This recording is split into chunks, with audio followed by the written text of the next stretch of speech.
Ya, kita mulai belajar smartphone.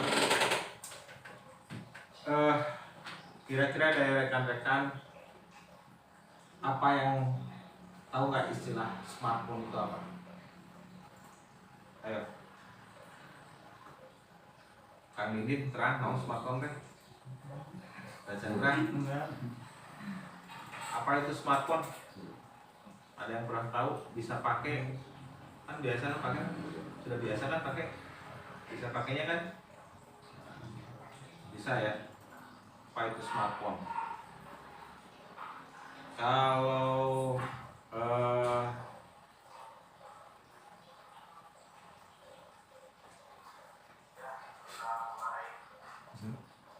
bagus.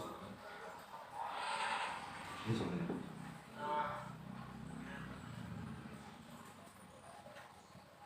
Udah, kalau udah bagus tutup aja biar nggak ada feedback.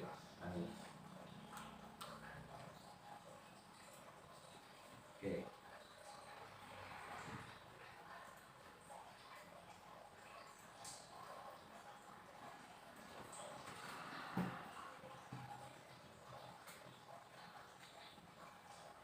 Nah, perhatikan ya. Apa itu smartphone?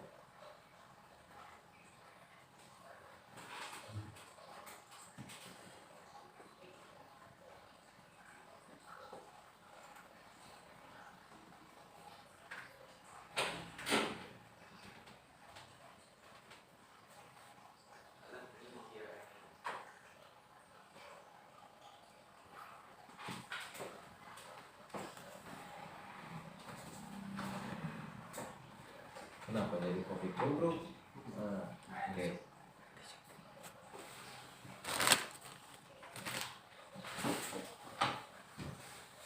Ya. Nah, ini yang satu begini, ini namanya handset atau namanya handheld. Handheld atau handset. Kita stop dulu. Jadi bentuk wujudnya seperti ini biasanya disebut HH atau handheld atau handset. Ini perangkatnya disebut device atau kalau untuk umumnya disebut device atau perangkat. Tapi kalau untuk istilahnya nanti ada istilah handheld atau handset, itu adalah ponselnya satu ini. Ya, sambil di sana. Nggak apa-apa Pak, kenapa Pak? Oh silom. Iya. Oh gitu. Nah ini handsetnya atau handheldnya atau unitnya atau perangkatnya atau device-nya ini. Nah inilah, saya pun ini tidak mengetahui semua tipe ponsel ini cara bongkarnya bagaimana, terlalu banyak. Untuk mencari cara bongkarnya tinggal kata kuncinya adalah disassembly, ya, disassembly. Nah kebanyakan yang paling bagus nanti dari tear down. Ya, tempat kalau kita ingin cari cara bongkar ininya, cari disassembly, nanti biasanya di sini carinya yang tear down. Itu saya dari dulu memang paling suka kalau dari tear down, kalau enggak pakai iFixit ya, Fixit itu juga bagus. Nah, ini yang dilepas, orang bilangnya apa ini? Backdoor atau casing ya. Nah, backdoor. Nah, ini frame ya, ini untuk framenya, covernya ya.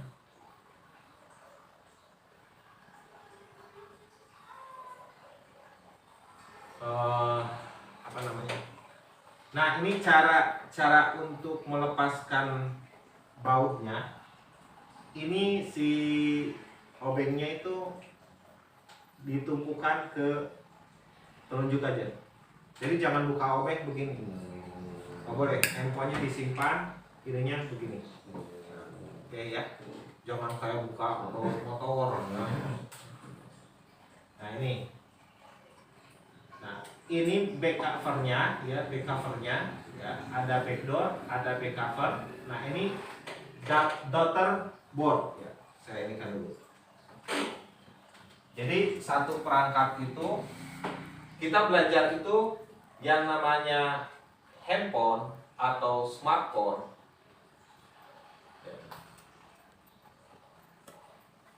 Yang kita lihat adalah bagian hardware dulu. Kita belajar dari yang kelihatan dulu, betul nggak?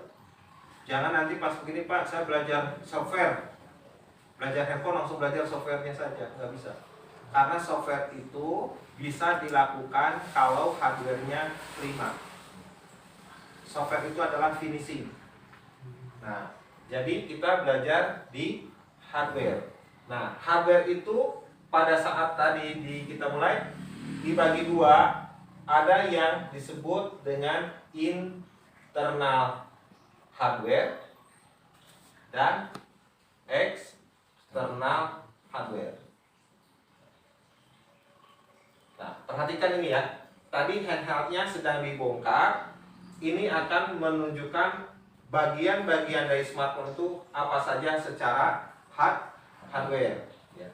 Nah, ini yang eksternalnya itu seperti tadi pas dibuka ada backdoor atau ya housing atau casing. Nah, terus sudah itu nanti ada back frame-nya itu ya. Nah, ini penutupnya itu back cover namanya. Back cover. Nah, ada back cover, kemudian nanti pas di bagian atasnya itu ada yang back cover untuk atas dan yang bawah. Nah, yang bawah di sini disebutnya daughter. Daughter itu artinya apa? Anak. Ya, anak perempuan. Kenapa anak perempuan? Karena mungkin bisa dimasukin casan kan?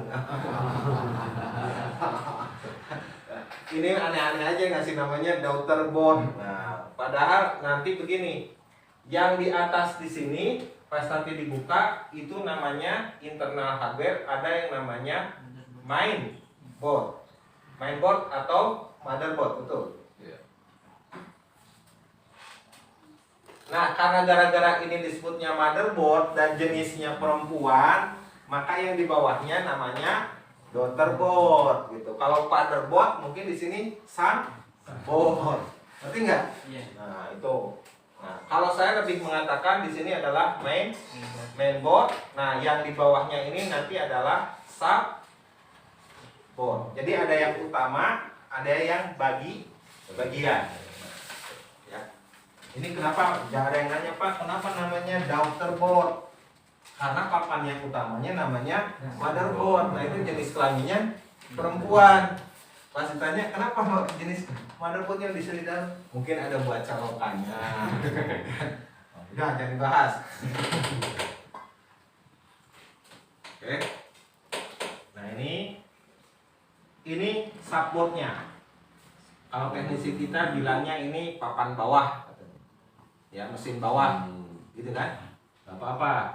Nah, ini sebetulnya saya tidak recommended membuka ini pakai pinset itu salah. Ini contoh yang salah tadi. Ngangkat ininya, subboardnya ini tidak boleh pakai benda keras, apalagi linggis, nggak boleh. Ya, ini nggak boleh pakai pinset aja udah nggak boleh. Nanti pakai ada yang namanya buat buka-buka itu nanti ada opening tool namanya. Opening tool. Nanti kita disediakan opening toolnya.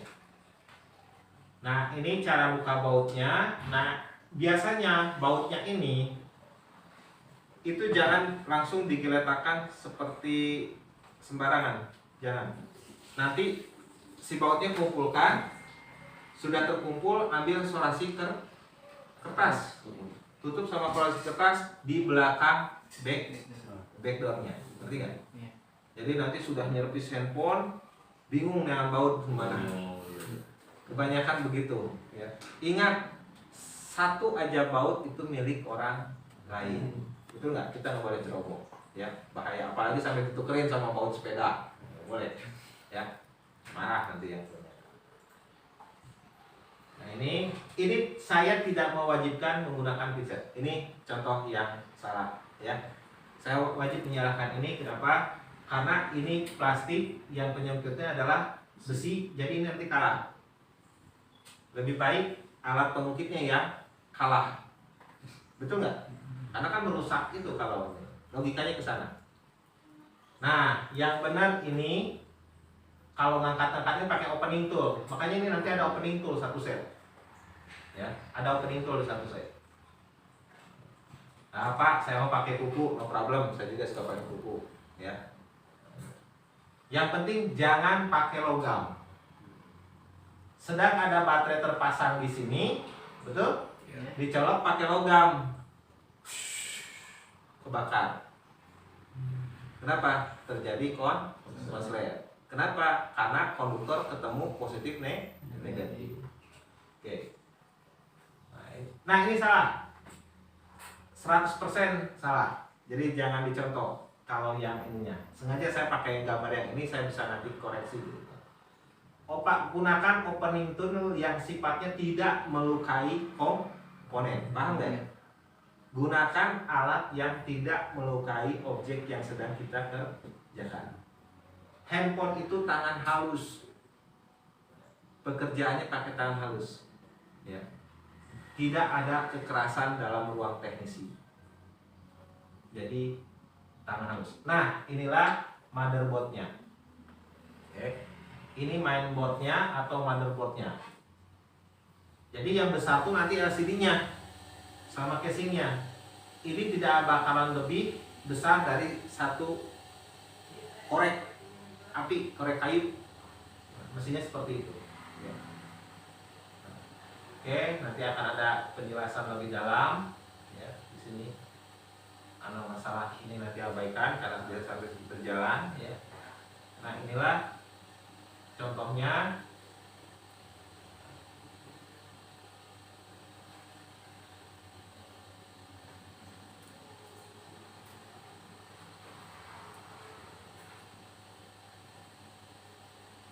Ini bagian-bagian yang ini, bagian bisa dilepas dari mesin utamanya, itu dimasuknya adalah external hardware. Jadi yang komponen plus boardnya semua yang menempel di mesin itu baru disebut dengan internal hardware. Kalau yang dilepas, yang bisa dilepas dari mesin utamanya itu namanya eksternal. Contohnya apa saja? Bisa LCD, kamera, touch panel, ya. Semua bagian yang bisa dilepas dari mesin utamanya itu yang disebut dengan eksternal. Nah, bagian yang menempel di mesin, perangkat-perangkat yang menempel di board ya, di mainboardnya, dan hanya bisa dilepas menggunakan perangkat removernya, itu dinamakan dengan internal hardware. Jadi bagian yang sudah tidak bisa dipisahkan, untuk memisahkannya harus pakai perangkat lain. Itu di sini disebut dengan mainboard atau motherboard. Sampai di sini bisa diikuti nggak? Silakan tulis dulu nih sini. Ini buku jangan sampai hilang. Untuk apa? Suatu saat Anda sekarang belajar, nanti nyervis. Setelah nyervis tokonya rame. Bisa nggak sama sendiri kalau tokonya rame? Tidak bisa. Otomatis kita harus mengajarkan, betul nggak? Atau bahkan saya mau ngajar aja. Nah seperti Pak Pak Irwan ya. Pak Irwan seusia saya ini mungkin nyervisnya pendek, betul nggak? Tapi minimal untuk ngajarnya bisa. Itu catatan bisa dipakai untuk menjadi apa ya istilahnya? Kalau ada yang Pak saya mau belajar, orang bingung, orangnya sudah jagoan nyervisnya, tapi pas begitu ada orang nanya Pak saya mau belajar, bingung ya ngajarnya dari mana? Nah jadi modul ini nanti bisa dipakai untuk kembali mengajar, paham nggak? Enggak, saya mengambil dulu alat.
Bang, ada flash disk nggak bang?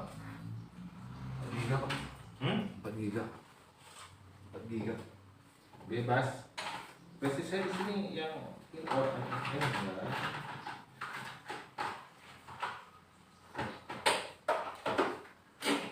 Flash disk saya enggak.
Nah ini opening toolnya. Jadi kalau rekan-rekan nanti mau beli, ini saya bisa berikan harga distributor. Jadi nanti ada untuk vakum LCD nyabutnya, kemudian ini nanti ada fix untuk nanti yang buat nyisip dan lain sebagainya, ini ada ya lengkap. Ini nanti bisa dipakai untuk Android dan iPhone. Pokoknya nanti kalau rekan-rekan perlu tinggal bilang saja, karena memang harganya kalau rekan-rekan beli di luar insya Allah jauh lebih mahal, karena saya sudah kerjasama dengan beberapa distributor atau importir.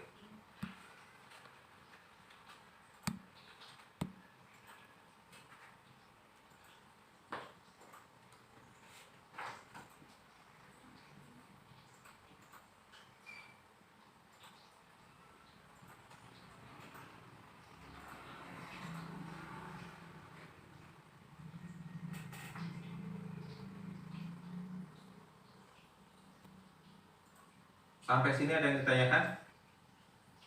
Tidak ada? Nah, selama ini kan kita pakai handphone ya. Nah, sekarang kita tahu dalaman handphonenya seperti apa bagian-bagiannya. Nah, ini bagian yang seperti ini yang bisa dilepaskan dari mesin itu adalah bagian eksternal, ya. Nah, eksternal itu apa? Sering kan lewat tuh dari sini ke tempat ini, terima servis HP bisa ditunggu, benar kan? Ya. Iya. Nah rata-rata yang servis HP bisa ditunggu tuh bagian-bagian kalau misalkan begini, LCD-nya pecah ganti LCD selesai, nggak bisa ngecas ganti konektor selesai, nggak bisa ngecas ganti baterai selesai. Tapi kalau misalkan ganti LCD diganti misalkan kasusnya LCD diganti LCD masih nggak keluar gambar, itu sudah berarti bukan harus ganti unit LCD-nya. Nah itu butuh keterampilan. Nah yang begitu servis handphonenya tidak bisa ditunggu. Jadi tunggu saja kalau bisa. Balik kan? Nah jadi rata-rata yang di iklan tuh servis HP bisa ditunggu, itu bagian eksternal, ngerti nggak? Iya. Ganti touchscreen, ganti konektor, ya, ganti baut.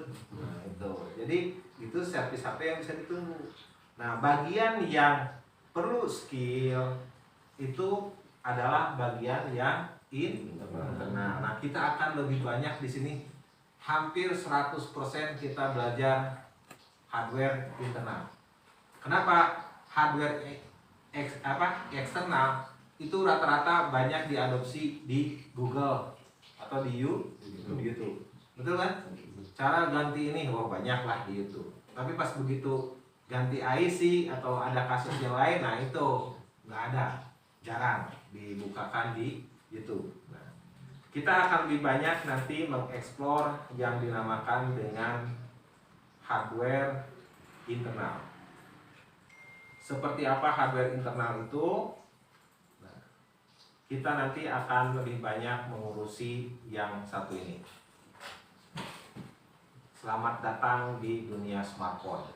Sampai saat ini baru smartphone. Smart itu apa? Pintar. Phone, handphonenya. Jadi baru sampai handphonenya dia smart. Ya. Itu nggak?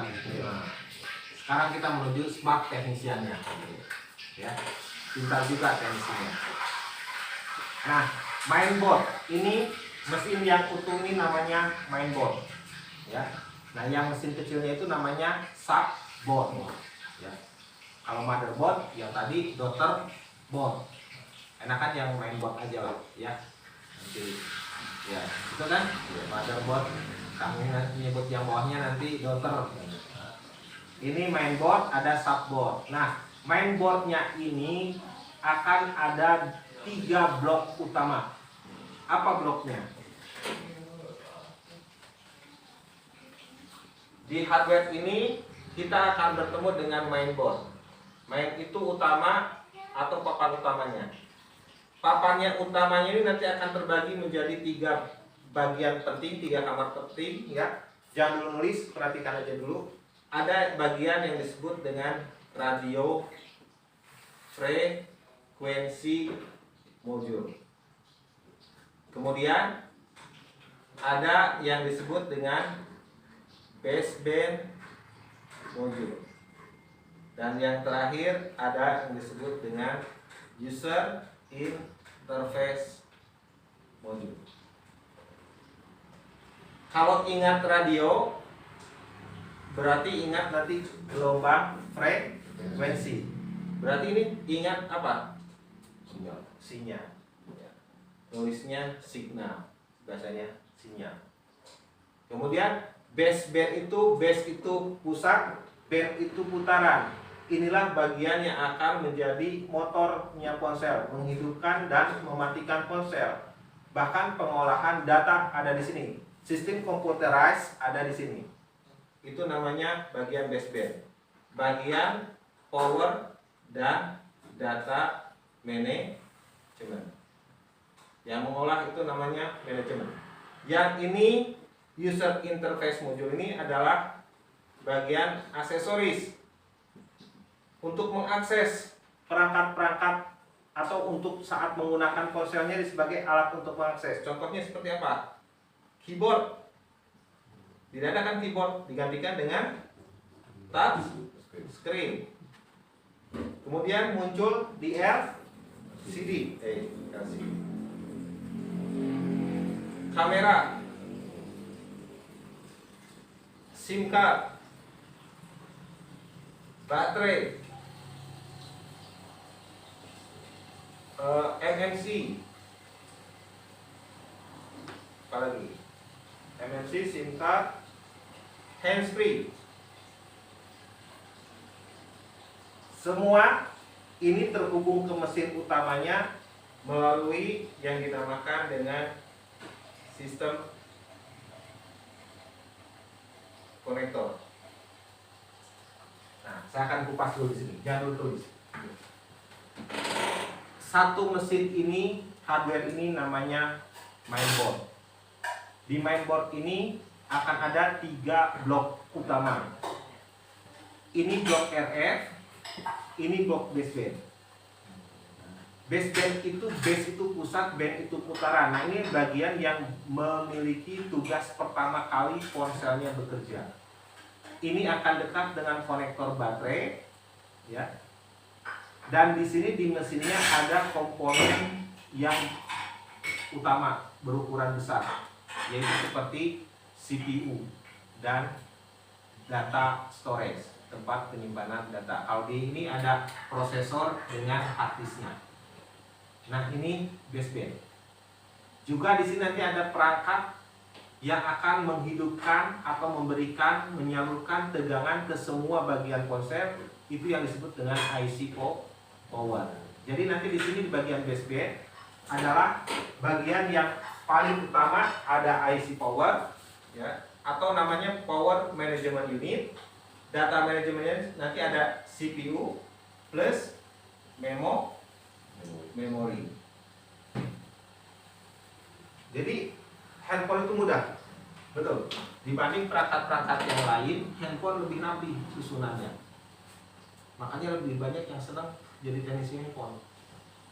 Kenapa? Karena memang bloknya, mappingnya, dipetakannya di boardnya itu sudah betul-betul rapi. Tidak akan salah masuk kamar. Tahu konsekuensi kalau salah masuk kamar? Nah, sendiri ya. Jadi kenali dulu di sini boardnya akan ada 3 kamar. Namanya room ya, atau kamar atau modul. Ada RF, ciri-cirinya apa Pak? RF sama baseband. Perhatikan, kalau bagian baseband, kalau bagian RF, pertama nanti ada yang begini. Ini namanya clip antena. Kemudian ada koaksial antena. Ini buat eksternal.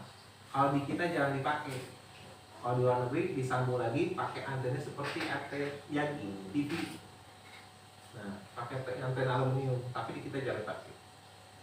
Nah, bagian ini yang terhubung dengan klip antena, koaksial antena kabel, kemudian ini yang disebut dengan blok RF. Ini kamar RF. Kamar yang akan mengelola sinyal. Ciri-cirinya ada ini ya. Ini buat kabel antena, koaksial eksternal antena, klip antena. Kok Pak banyak Pak di sini? Klip antena, koaksial antena, kemudian duplexer. Di sini ada komponen namanya duplexer. Ini banyak dipakai untuk pengelolaan sinyal. Itu ciri-cirinya kamar RF. Jadi yang terhubung dengan klip antena, pokoknya penandanya ada yang begini aja. Ya, itu adalah bagian RF. Kok banyak Pak? Ya. Kenapa? Karena smartphone-nya bisa dipakai panggilan seluler biasa 2G, bisa dipakai komunikasi data 3G, apalagi sekarang pakai 4G. Itu pakai Bluetooth, betul, pakai WiFi, semua pakai antena, semua pakai pemancar dan penerima sinyal. Makanya banyak bagian-bagian yang menandakan bahwa itu bagian dari perangkat pengelolaan sinyal. Bisa dipahami nggak sampai sini? Ciri-cirinya itu. Penanda dari bagian RF. Tandanya ada apa? Klip antena, koaksial antena eksternal, ya. Kemudian ada bagian duplexer. Nah, ini bagian yang menjadi penanda. Kalau ada yang begini putih nanti bercabang, ya. Itu bagian penanda dari RF modul. Kamar yang terhubungnya yang pakai kaleng-kaleng ini itu adalah modulnya. Paham nggak? Ini penandanya. Kalau yang baseband, karena di sini ada power, ya, ada PMU atau IC power. Di sini penandanya adalah konektor baterai atau baterai konektor. Nah, karena di sini ada pengelolaan memori, tempat menyimpan data, penandanya di sini adalah konektor USB. Makanya bisa copy data pakai USB, betul? Nah, itulah penanda-penanda bagian dari blok RF dan baseband, ya. Baseband itu nanti ketemunya sama konektor baterai. Ini konektor baterai ketemu dengan power. Ini bagian power semua. Nah, ini bagian CPU dan memori. Ini pengelolaan data. Ini power management. Ini power management. Ini data atau memori management di sini. Jadi pengolahan datanya CPU dan memori atau hard disk, pengolahan tegangannya PMU, Power Management Unit. Paham tidak? Penandanya ini. Nah, nanti bagian yang ini akan ketemu dengan USB. Nah, kalau di sini gambar USB-nya ini, ya. USB nanti ketemu dengan ini. Ya. USB ini ketemu dengan bagian pengelolaan data. Buat yang ini tegangan konektor baterai ketemu dengan IC power. Paham tidak? Ya. Nah, itu penanda dari kedua blok tadi RF dan baseband. UI-nya mana? UI-nya adalah semua bagian konektor-konektor ini. Kamera mau nempel ke mesin ini pakai konektor. Handsfree ke mesin ini pakai konektor. USB charger ke sini pakai LCD pakai Jadi di sini hanya ditampilkan konektor-konektornya saja. Bagiannya ada di luar mesin. Nah, itu namanya user interface. User itu artinya pengguna. Interface itu antar muka. Jadi bagian-bagian dari perangkat yang bisa diakses atau disetting oleh pengguna ponsel. Jadi di luar mesin. Nah, makanya mesin yang utama itu hanya RF dan baseband. Makanya kalau sekalinya jatuh, penyakitnya kalau nggak mati hilang sinyal. Kalau mati hilang sinyal berarti nanti kita siap-siap berhubungan dengan motherboard, betul nggak? Tapi kalau LCD-nya pecah masih bisa ditelepon, masih bisa hidup, kita siap-siap berhubungan dengan bagian eksternal. Paham tidak?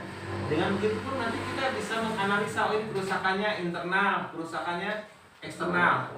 Kalau yang eksternal itu adalah yang sudah kelihatan nampak dari luar, ya, tapi si handphonenya masih hidup, bisa dipanggil, betul nggak? Patokannya gini aja, handphonenya hidup bisa dipanggil. Kalau kita ngecek itu aja, handphonenya hidup bisa dipanggil, berarti mesin boardnya aman, paham tidak? Hidup nggak bisa dipanggil, nah siap-siap, berarti nanti kita berhadapan dengan boardnya, betul nggak? Ya, paham nggak?